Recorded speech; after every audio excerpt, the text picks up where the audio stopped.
Halo Sobat Akademis, yuk mari mengulas perbedaan paham kematian antara orang Katolik dan orang Islam. Pertama-tama mari kita melihat apa pandangan filsafat atau filosofis mengenai kematian, mengenai manusia. Bahwa pada dasarnya manusia itu terdiri dari jiwa dan badan. Jiwa dan badan itu menyatu dalam pribadi sebagai seorang manusia. Tetapi kemudian jiwa dan badan itu pada akhirnya berpisah satu sama lain ketika saat kematian tiba. Plato mengatakan bahwa kodrat jiwa adalah sederhana dan mirip dengan ide-ide. Maka sama seperti ide-ide itu, ia tidak dapat dihancurkan. Penganut skolastik meyakini kekekalan jiwa dan mereka membuktikannya dengan argumen-argumen rasional sehingga sampai pada pemahaman bahwa manusia terdiri dari jiwa dan badan yang pada akhirnya ketika saat kematian tiba, jiwa akan berpisah dari badan. Agama Kristiani maupun Yudaisme meyakini bahwa kebangkitan badan daripada kekekalan jiwa, bahwa dalam pandangan mereka lebih menyatakan kebangkitan badan daripada kekekalan jiwa.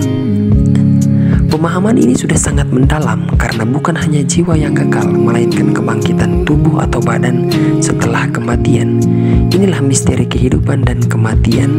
Agama-agama meyakini suatu kehidupan kekal, terutama Katolik dan Islam. Kematian dalam gereja Katolik. Dalam Perjanjian Lama dikatakan Allah dan umat Israel.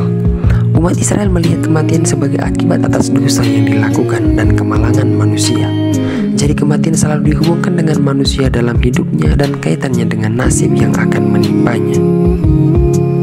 Bandingkan Daniel bab 12 ayat 2. Kematian orang benar tidak dapat diartikan sebagai absurditas, melainkan masuk ke dalam hidup yang sesungguhnya.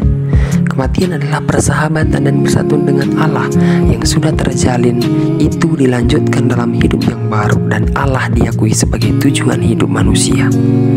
Sedangkan dalam Perjanjian Baru dikatakan dalam Yohanes bab 11 ayat 25-26. Jawab Yesus, "Akulah kebangkitan dan hidup. Barang siapa percaya kepadaku, ia akan hidup walaupun dia sudah mati.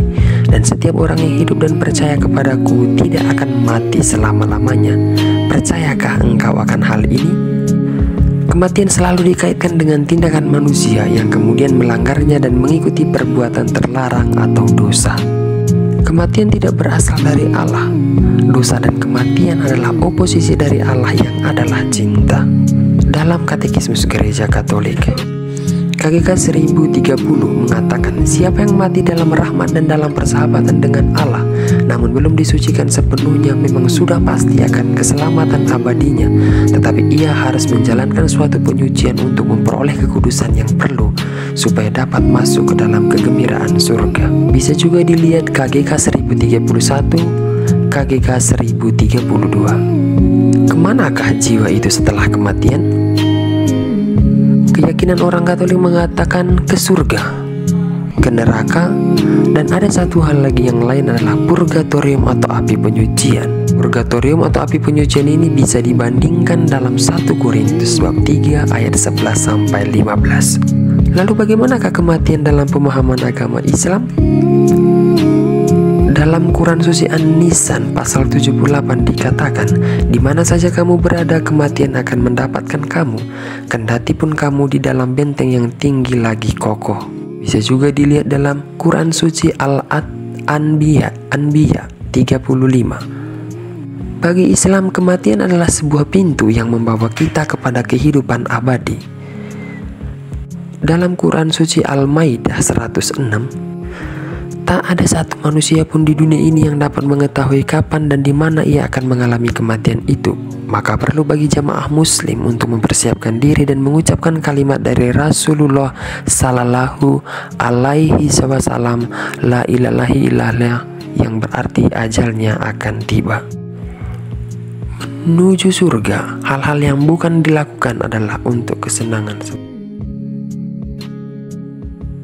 Surga merupakan tempat bagi orang-orang yang selama hidupnya di dunia telah mengumpulkan amal, pahala, dan mengikuti hukum Islam. Sedangkan bagi jiwa yang ada di dalam neraka, Allah Subhanahu wa Ta'ala menambahi dan melebari tubuh mereka agar kemudian mereka merasakan hebatnya siksaan untuk mereka penghuni neraka, dan ditambah lagi bila kalajengking serta ular mematuk tubuh mereka hanya dengan sekali gigit saja. Itu berarti di dalam neraka banyak penderitaan yang dirasakan oleh mereka yang telah menikmati dunia semasa hidupnya. Beriman yang benar memiliki kasih. Barangkali demikian penjelasan saya, dan terima kasih.